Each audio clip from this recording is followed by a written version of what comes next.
আরবিতে একটি প্রবাদ আছে, নিশ্চয়ই কিছু বক্তৃতা জাদুর মতো। হ্যাঁ প্রিয় পাঠক, জাদুময়ী এই বক্তৃতার জগতে আপনাকে স্বাগত।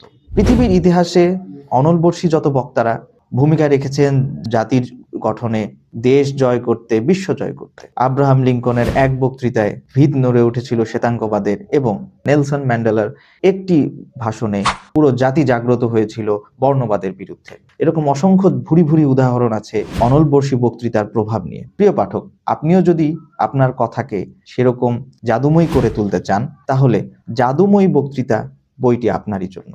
বইটি লিখেছেন মুফতি মাওলানা আমিনুল ইসলাম, যিনি তার শিক্ষাজীবন থেকে কর্মজীবন পর্যন্ত দীর্ঘ সময় বক্তৃতার পিছনে ব্যয় করেছেন, এবং তিনি তার অভিজ্ঞতার আলোকে দেখিয়েছেন যে যে কোনো সাধারণ কথাকেই একটা চমৎকার অনলবর্ষী এবং জাদুময় বক্তৃতায় পরিণত করা যায়। তো প্রিয় পাঠক, আপনিও যদি আপনার বক্তৃতাকে এবং আপনার কথাকে জাদুময়ী করে তুলতে চান, তাহলে আজকেই সংগ্রহ করুন বই দোহর প্রকাশনী থেকে প্রকাশিত জাদুময়ী বক্তৃতা বইটি। ধন্যবাদ।